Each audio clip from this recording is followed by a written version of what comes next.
UNN Bharat में आपका स्वागत है।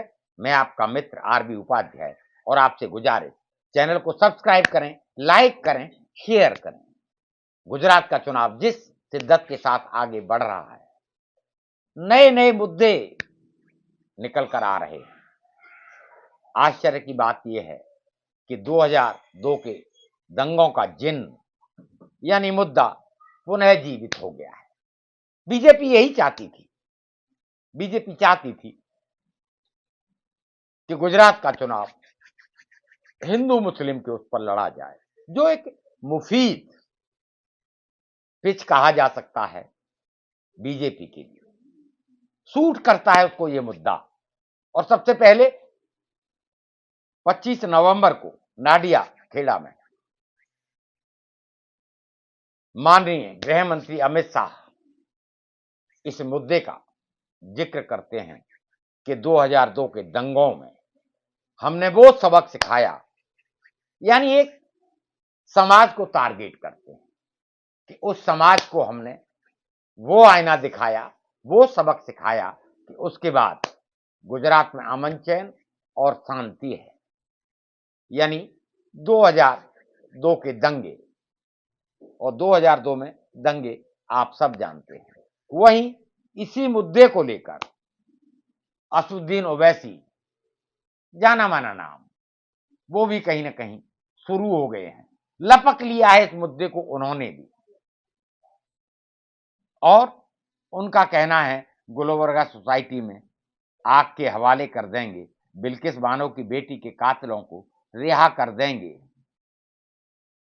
सत्ता आती जाती रहती है, सत्ता के घमंड में चूर न हो, एक नसीहत असदुद्दीन ओवैसी ने दी है अमित शाह को। आज सत्ता है, कल नहीं रहेगी, घमंड न करें। और मैं भी कहता हूं, कोई हारता है, कोई जीतता है, सत्ता आती रहती है, जाती रहती है, हमेशा किसी एक के पास नहीं रहती। आप भी इस बात को मानते हो।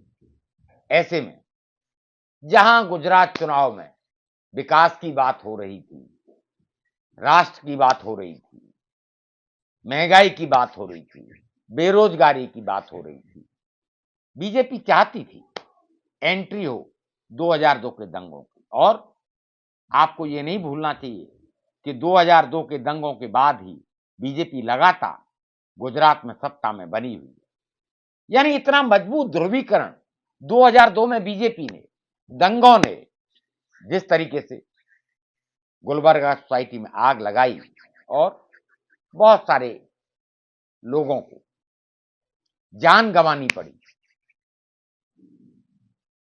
उसी का असर अभी तक, यानी अभी तक वो फैक्टर काम कर रहा है। और उसी फैक्टर के सहारे कहीं ना कहीं बीजेपी गुजरात में सत्ता में बनी हुई है। अब जब प्रश्न बहुत सारे उठने लगे, आम आदमी पार्टी ने बहुत सारी घोषणाएं, बिजली की, पानी की, शिक्षा की, स्वास्थ्य की, रोजगार की, उधर कांग्रेस ने किसानों की, मजदूरों की, जब बहुत सारी चीजें मुद्दों के रूप में सामने आने लगी, जिनके जवाब बीजेपी के पास नहीं थे, बीजेपी उनका क्या जवाब दे। अभी तो हादसा होके चुका है मोरबी में, पुल हादसा, और हम सब ने वहां स्वास्थ्य, अस्पताल, स्कूल के जो हालात हैं वो हम सब ने देखे हैं। ऐसे में असदुद्दीन ओवैसी ने भी इस मुद्दे को लपक लिया है। गोधरा में जो रैली की है और उसमें जो उन्होंने बोला है, उसके भी बहुत सारे निहितार्थ हैं, बहुत सारे मायने हैं। उन्होंने तारीफ की है मायावती, बीएसपी, ऐसे ही तारीफ नहीं की। वो चाहते हैं दलित मुस्लिम गठजोड़ मजबूती के साथ बने, और दलित और मुस्लिम का गठजोड़ अगर मजबूत होगा तभी एआईएमआईएम, असदुद्दीन ओवैसी की पहुंच सत्ता तक हो सकती है। अकेले मुस्लिम के दम पर संभावनाएं नहीं है कि बहुत बड़ा खेल किया जा सके। इस बात को बखूबी समझ चुके हैं। असदुद्दीन ओवैसी हैदराबाद से सांसद हैं, हम सब लोग जानते हैं, मायावती की तारीफों की प्रशंसा कर रहे हैं। जबकि गुजरात चुनाव में बीएसपी चुनाव नहीं लड़ रही है, वहां से मायावती की तारीफ करना एक मैसेज पूरे देश में, खासकर उत्तर प्रदेश में, जहां समाजवादी पार्टी और बीएसपी के गठबंधन को हम सब ने देखा है, वहीं 2024 में लोकसभा का चुनाव है। अगर एआईएमआईएम, असदुद्दीन ओवैसी और मायावती दोनों एक मंच पर आते हैं, कोई गठजोड़ बनता है, तो मैं समझता हूं एक मजबूत गठजोड़ होगा। पूरे देश में एक मैसेज जाएगा, खासकर हिंदी भाषी बेल्ट उत्तर प्रदेश में इसका असर जरूर देखने को मिलेगा, क्यों बीएसपी की जो जड़ें हैं वो उत्तर प्रदेश में हैं। मायावती जी उत्तर प्रदेश की एक नेता हैं, मुख्यमंत्री रह चुकी हैं, उनका अपना जनाधार है। ऐसे में मुस्लिम और दलित गठजोड़ पर असदुद्दीन ओवैसी की नजर है। और गुजरात की धरती गोधरा से, उसी गोधरा से जहां 2002 में दंगे की चपेट में और कार सेवकों की ट्रेन की बोगी में जो हत्या हुई थी। प्रश्न बहुत सारे हैं। गुजरात चुनाव अब टर्न लेता दिखाई दे रहा है।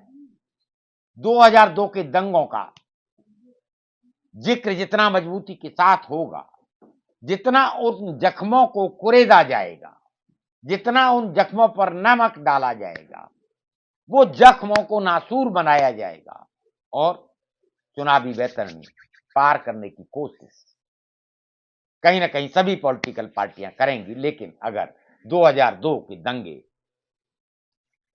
का जिक्र मजबूती के साथ होता है और 2002 के दंगे अगर मुद्दा बनते हैं, जैसा कि अमित शाह ने शुरुआत की और अमित शाह ने साफ साफ कहा कि 2002 में जो सबक सिखाया था उसी का परिणाम है कि गुजरात में दंगे नहीं हुए और गुजरात में शांति है। यानी अप्रत्यक्ष तौर पर कहा गया हिंदुओं को कि बीजेपी को वोट करिए। अगर बीजेपी को वोट नहीं करेंगे, ये डराने की राजनीति है, ये दोस्तों डराकर वोट लेने की राजनीति साफ साफ दिखाई देती है। वहीं इलेक्शन कमीशन आंख बंद करके गांधी जी के 3 बंदर, न देखूंगा न सुनूंगा, ये हालात इलेक्शन कमीशन की। सभी पॉलिटिकल पार्टियां इस तरह के संवेदनशील मुद्दों पर वोट मांग रही हैं। सार्वजनिक सभाओं में जिक्र हो रहा है। गुजरात की धरती से क्या मैसेज जाएगा? हम आपके कमेंट्स का इंतजार करते हैं और आपसे गुजारिश करते हैं, आप कमेंट्स करिए। आपके कमेंट्स हमारा मार्गदर्शन करते हैं। और पुनः आपसे गुजारिश, चैनल को सब्सक्राइब करें, लाइक करें, शेयर करें। नमस्कार।